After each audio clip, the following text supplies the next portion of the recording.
Boa tarde, você em casa, estamos aqui, o Saúde e Bem-Estar com o Dr. Cleiton Alencar, falando para você sobre qualidade de vida, dicas de saúde, entretenimento, livros, filmes, coisas bem legais que vai aquecer a sua vida e facilitar o seu dia a dia. Estamos recebendo aqui novamente o Dr. Charles Villacorta, hoje para falar sobre educação médica, sobre faculdade de medicina. Então voltaremos daqui a pouco para esse assunto tão gostoso que é falar de educação médica. Um abraço, aguarde.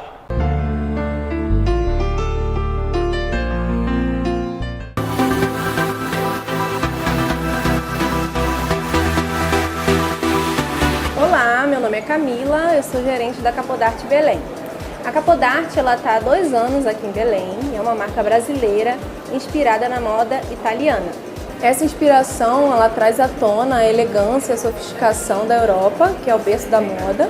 E além disso, o próprio nome Capodarte significa chefe da arte, que remete à natureza artesanal dos nossos produtos e seu alto padrão de qualidade. Os nossos produtos eles vão ser divididos em 4 ocasiões: o Work, Weekend, Festa e Evento.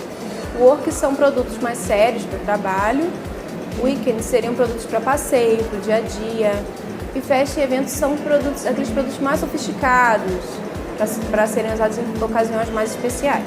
Os produtos de Work são aqueles produtos para mulher que trabalha e é exigente com detalhes refinados, como o corte a laser. Ele é feito todo manualmente na própria peça. E o Matelacê, que é a marca registrada da loja. O Matelacê são esses detalhes costurados, esse tipo de costura, que leva 2 camadas de couro, uma camada de espuma por dentro e ela forma esses balãozinhos fofinhos. Outro exemplo de sapato que é encaixado dentro da ocasião Work é a Caterine, que é a nossa sapatilha clássica. Ela é o recorde de venda da Capodarte e ela recebeu esse nome inspirado na rainha Caterine de Médici, que foi a pessoa responsável por introduzir o balé nas cortes europeias. Temos também a ocasião Weekend, que é uma proposta mais leve, mais informal, para passeios, fins de semana. Um exemplo são as bolsas tiracolo, que tem com alça em couro e correntes, com estampas diversas, podem ser floridas ou em couro prensado, que dá o efeito do matelacê. E as espadrilhas, que são esses sapatos com o solado em corda. Esse tipo de corda é chamado de esparto, que dá o nome ao sapato.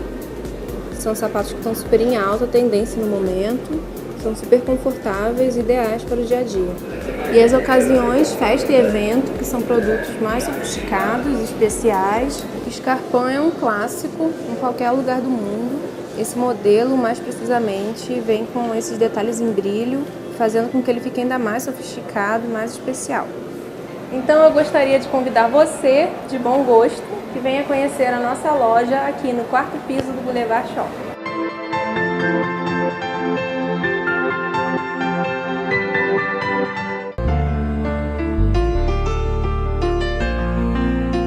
Então, estamos hoje, nesse domingo à tarde, recebendo novamente o nosso já quanto mais Dr. Charles Villacorta, falando hoje sobre educação e medicina. Eu queria que o Dr. Charles se apresentasse, né? Ele é professor, doutor em medicina, professor da Universidade do Estado do Pará, nossa querida UEPA, também é professor da Federal, professor da FAMAS e mais... Então, chega, né? Tá bom, não tem tempo mais.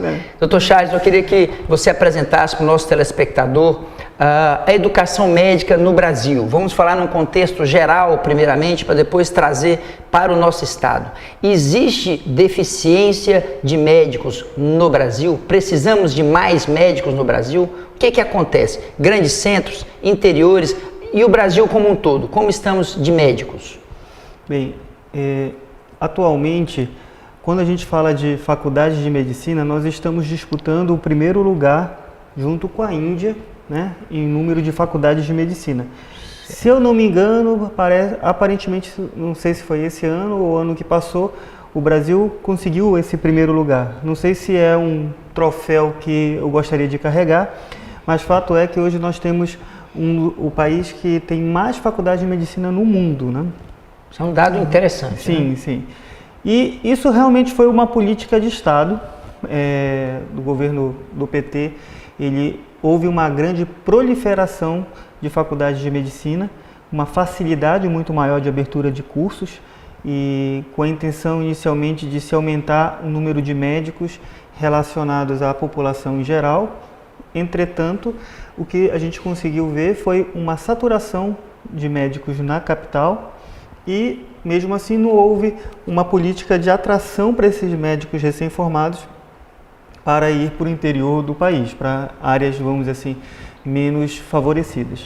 Perfeito. Eu queria que o Dr. Charles Villacorta nos explicasse, como doutor em medicina, numa visão geral. Nós temos 250 milhões de habitantes.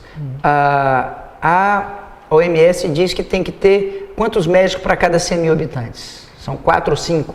Exatamente. No Brasil nós estamos longe disso. O que acontece? Essa distribuição, falando de capital, eu sei que realmente, mas a nível de Brasil, 250 milhões, quantos médicos? Está valendo? Como é que está a comparação? Então, a intenção do governo brasileiro era que em 10 anos a gente consiga alcançar esses 4 a 5 médicos por cada 100 mil habitantes. A gente já subiu de 2 para 2,5, provavelmente nos próximos 2, 3 anos para 3, porque muitas faculdades que foram abertas agora, elas ainda não estão tendo médicos formados. Mas nos próximos 4, 5 anos, várias faculdades novas de medicina estarão oferecendo novos profissionais para o mercado. Então, mais ou menos daqui a alguns anos, a gente vai ter essa média de 4 médicos para cada 100 mil habitantes. Infelizmente, o que acontece é um desequilíbrio, vamos dizer, dessa distribuição. Então, perfeito. A produção de médicos, ela aumentou demais. Houve aí o programa Mais Médicos, trazendo médicos estrangeiros para trabalhar no Brasil. E isso realmente fez um desequilíbrio rápido do mercado, que foi acomodado, mas o futuro a gente ainda não sabe como é que vai se comportar o mercado médico com esse número excessivo de faculdades de medicina. Então nós temos o Brasil hoje, primeiro, segundo lugar no mundo em número de faculdades de medicina. Isso aí é volume, de quantidade. Dr. Charles, nos esclareça, e a qualidade dessas faculdades? E a qualidade do nosso médico recém-formado, a qualidade da formação desse médico? O MEC, ele tem critérios rigorosos, hospital-escola, número de doutores, mestrados, para poder abrir uma faculdade, ou ainda está meio bagunçado isso aí? Então, atualmente, os critérios eles voltaram a se tornar mais rigorosos, mas há alguns anos atrás, a faculdade de medicina se abriu como se estivesse abrindo um supermercado na esquina. E esse efeito vai acontecer depois de 6 anos, é isso que a gente vai ver logo aí na frente. Atualmente houve uma estabilização, houve uma certa dificuldade na abertura de novas faculdades de medicina, inclusive por conta das questões políticas do país como um todo. Então houve uma pressão muito grande das entidades médicas no sentido de conseguir fazer com que haja a formação não só de quantidade, mas de qualidade. Muitas faculdades de medicina não têm a estrutura básica, que é ter um hospital de referência que possa ser utilizado como área de atuação do aluno num ambiente controlado, com professores e tudo mais. A maioria das faculdades não tem esse tipo de hospital-escola e, na verdade, houve mudanças muito importantes em relação à forma do currículo da medicina. Se são mudanças para melhor ou para pior, a gente só vai saber daqui a alguns anos, mas houve realmente uma readequação muito grande do curso de medicina, com enfoque pesado na saúde coletiva, na saúde comunitária, na saúde da família, e um certo esvaziamento da importância das especialidades dentro da formação médica. Atualmente, o modelo que mais se aplica nas faculdades de medicina são os modelos baseados em problemas. Esse tipo de processo de educação ele é novo para a maioria dos professores, e isso tem sido um uma certa barreira para implantação plena desse tipo de currículo. Entretanto, com o tempo e com as definições feitas pelo MEC de isso se tornar uma obrigatoriedade, ou seja, as faculdades de medicina hoje precisam trabalhar com metodologias ativas de aprendizado, que utilizem problemas para desenvolver a educação, desenvolver, vamos dizer assim, o aprendizado, fazer com que o aluno se torne mais crítico, fazer pensador, buscador, proativo. Né? Proativo, exatamente. Então, a intenção da mudança da metodologia é essa. Isso com certeza vai trazer vantagens, porém, o que se tem medo é que às vezes se fique mais superficial o conhecimento. Então, os professores atualmente, eles têm mais o papel de coordenar, de orientar a educação, o aprendizado. É mais um tutor. É mais um tutor, exatamente. Então, o futuro realmente do curso de medicina tem se tornado baseado nesse tipo de metodologia ativa, que daqui a alguns anos nós vamos ter a real noção, real impacto. Se isso foi muito positivo ou se foi negativo. Exatamente. É isso. Então, assim, está ocorrendo no Brasil uma mudança no sistema de aprendizado médico. É Sim. isso que está ocorrendo. Sim. Como ocorreu no ensino médio na década de 70 com Jarbas Passarinho, a mudança primeiro, segundo grau, está ocorrendo hoje uma mudança da metodologia. Isso Exatamente. tem impacto no aluno que vem daquela escola tradicional de banquinho, de ter aula com giz, etc e tal, tá mudando, o aluno sofre algum impacto? Sim. Ou ele se adapta? Como é que é, Charles? Assim, o impacto é muito grande nos primeiros semestres do curso médico, porque inicialmente é um aluno de segundo grau que estuda muito para fazer uma prova de vestibular, para poder passar num curso de medicina. Esse estudo, esse empenho, ele muitas vezes não vai conseguir aproveitar o conhecimento adquirido na faculdade de medicina. E no primeiro momento que ele pisa na nova faculdade, ele vai perceber que o ensino e o aprendizado dele vai ser totalmente diferente. Ele vai precisar falar mais, ele vai ser o autor da produção do seu conhecimento. Ele vai ter que estudar mais, ele vai ter que se posicionar criticamente entre seus pares. Então, isso tudo é uma reviravolta para o aluno, né, que sai do segundo grau e entra num nível superior na faculdade de medicina. É uma mudança muito brusca, muito agressiva, que muitas vezes o adolescente tem, e ainda a maioria são adolescentes que entram ali na faculdade, tem um certo temor, uma certa dificuldade de se adaptar, né, essa nova metodologia. E eu queria falar com você em casa que o Dr. Charles vai voltar daqui a pouco para explicar para você o ensino médico, né? E vamos trazer para os nossos dias aqui, para nossas problemáticas aqui do Pará, a Faculdade de Medicina, quantas nós temos, e vamos fazer uma reportagem aqui sobre 20 anos atrás, nos reportar 20 anos atrás como estavam as faculdades e como estão hoje. Aguarde, voltamos daqui a pouco com o Dr. Charles Villacorta.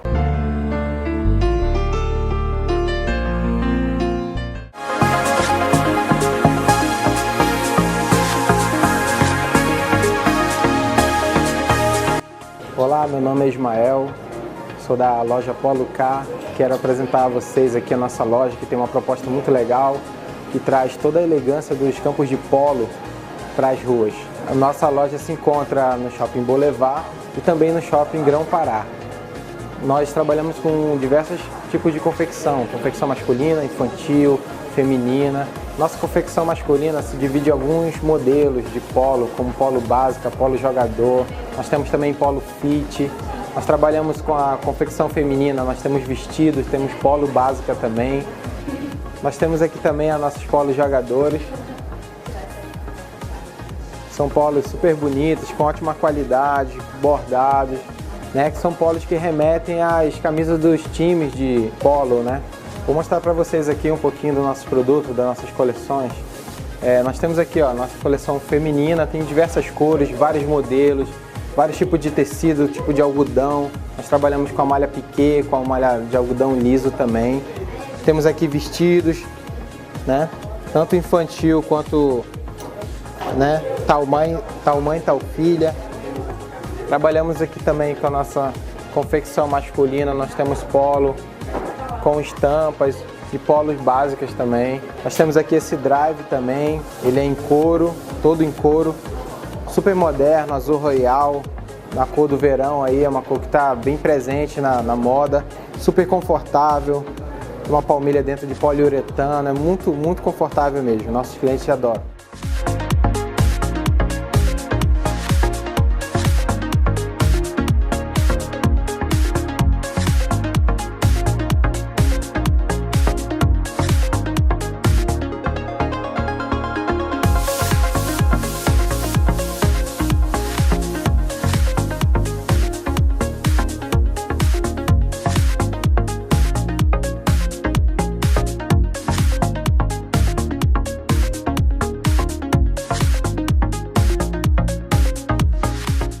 Quero convidar você para visitar aqui a nossa loja, você conhecer um pouquinho dos nossos produtos.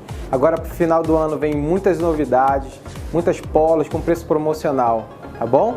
Para você dar um ótimo presente para a pessoa que você gosta, para essa pessoa querida. Nós nos encontramos em 2 endereços, aqui no Boulevard, no 4º piso do shopping, e lá no Shopping Bosque Grão-Pará, também no 2º piso. Você é sempre bem-vindo aqui na nossa loja. Nós estamos sempre com novidades, aguardamos você.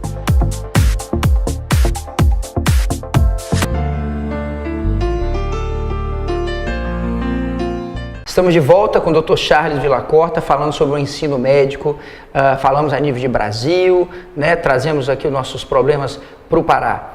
Quando eu fiz o vestibular em 1986, olha, eu sou um velhinho, eu morava em Goiás, Anápolis, Goiás, só tinha faculdade em Goiânia, né, uma faculdade só federal em Goiânia, tinha a federal e a estadual daqui. Eu vim lá de Anápolis, 2.000 e tantos quilômetros para vir fazer o vestibular aqui. Em Goiânia só tinha 50 vagas, aqui tinha 100 vagas da estadual e 150 vagas da federal, né? Isso em 1986. Deveriam ter menos de 50 faculdades de medicina no Brasil nessa época. E hoje nós temos mais ou menos quantas, Dr. Charles Villacorta? Tem uma ideia mais ou menos? Deve ter 150, 200? Não, muito mais. Tem mais de 200 faculdades? Tem mais de 200. Eu realmente não vou ter a informação, o número correto de vagas de faculdade de medicina. Uhum. Mas mesmo eu, que entrei em saí em 2002 da faculdade, quando eu saí da faculdade só existiam ainda essas duas faculdades. E atualmente a gente tem 2 faculdades públicas, a federal e a estadual, certo, e 2 faculdades particulares em Belém. Mas temos ainda no Santarém, tem um núcleo da estadual, não é isso? Marabá? Sim. Santarém já saiu a primeira turma, né? Já tem turmas formadas pelo curso de medicina da Universidade Estadual do Pará. Que são vagas diferentes da vaga da capital. Vagas diferentes. E em Marabá o curso está iniciando e ainda não tem turmas formadas lá em Marabá. São quantas vagas? Lembra lá em Santarém, Marabá? Em Santarém, se eu não me engano, é de 30 a 50 vagas, mas é um número mais reduzido. A mesma coisa em Marabá. Mas fato é que houve realmente um aumento significativo do número de vagas.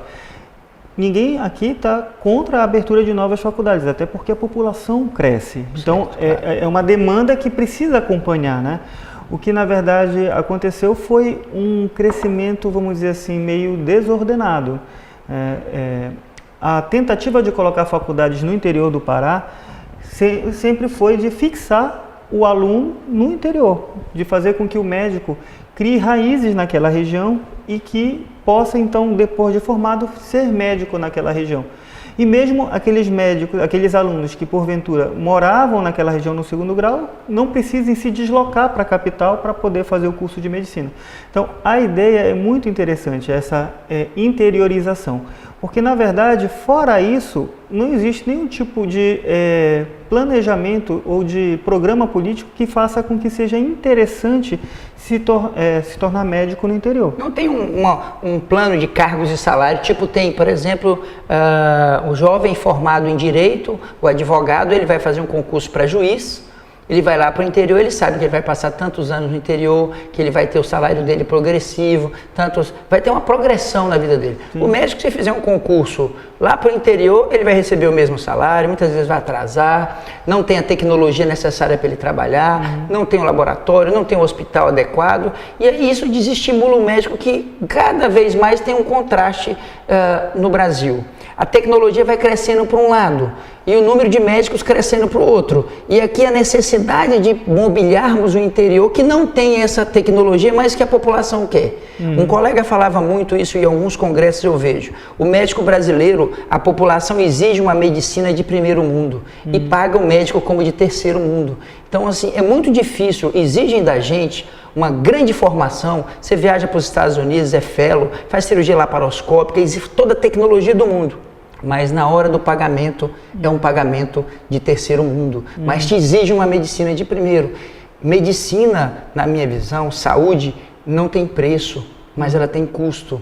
E isso eu acho que está tendo um contraste muito grande, porque você disse que houve uma reforma governamental. Esse governo não avaliou, ele não avaliou esse crescimento contrastado.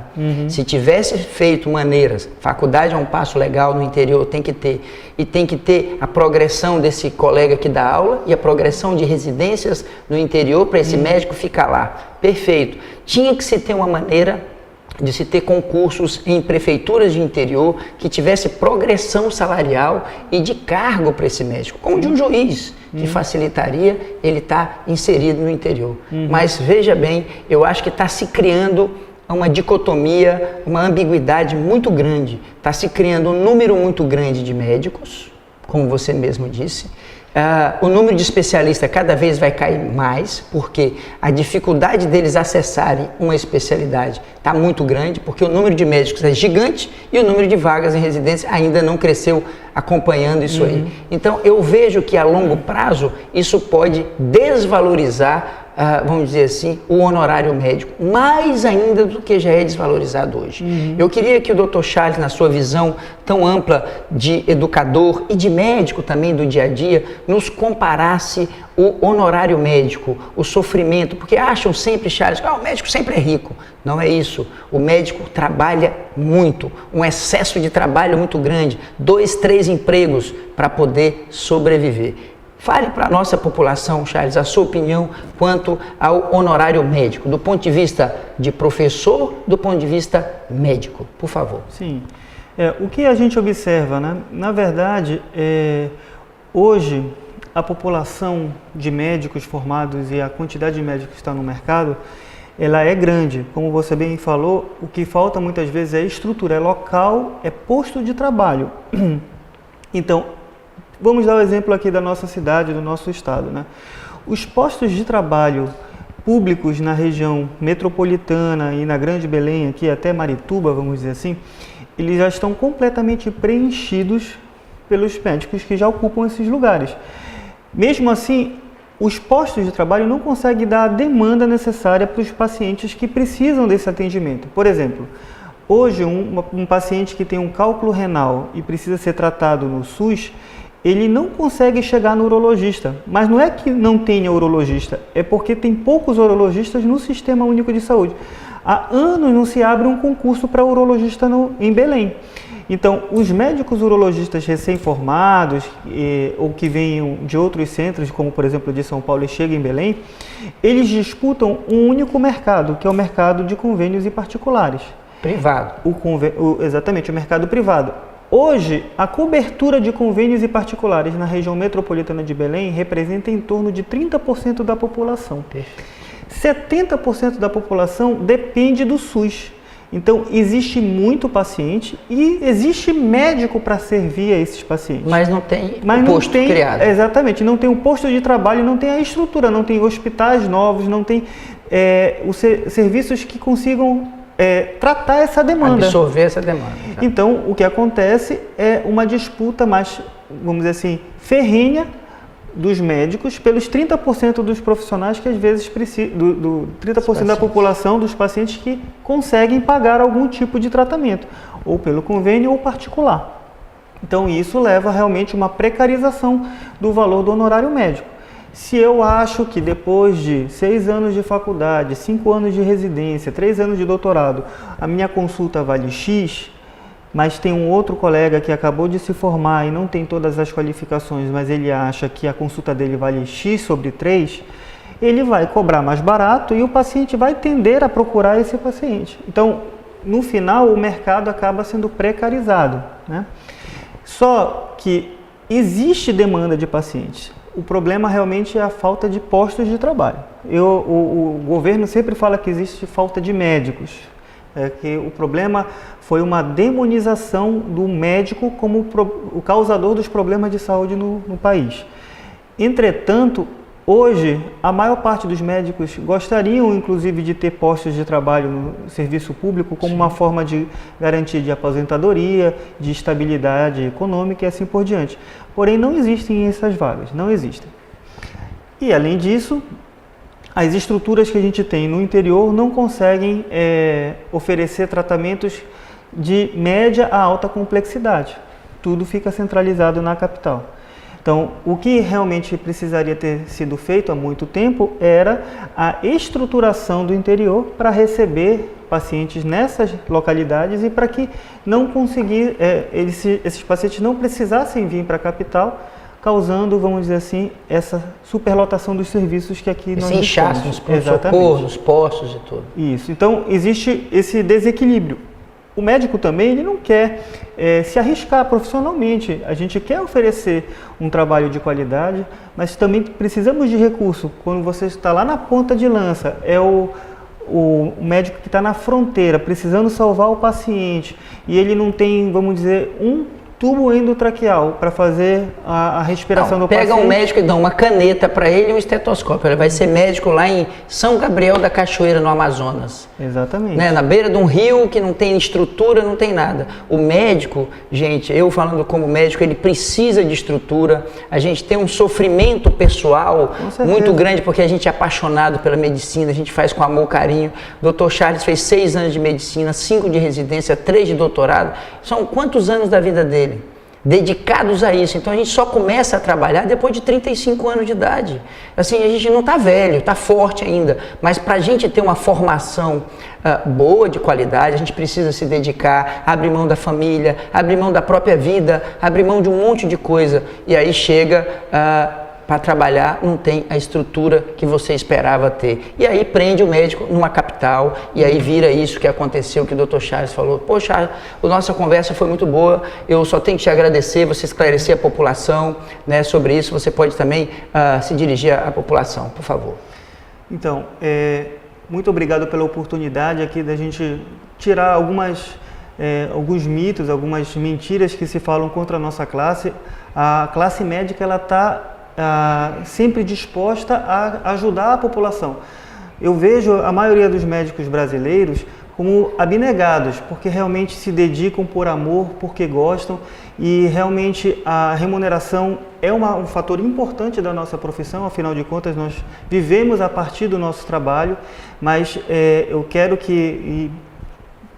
solicito realmente que a população fique a favor dos médicos, no sentido de realmente diminuir essas desigualdades e essa falta de estrutura que acontece por conta da política brasileira atual.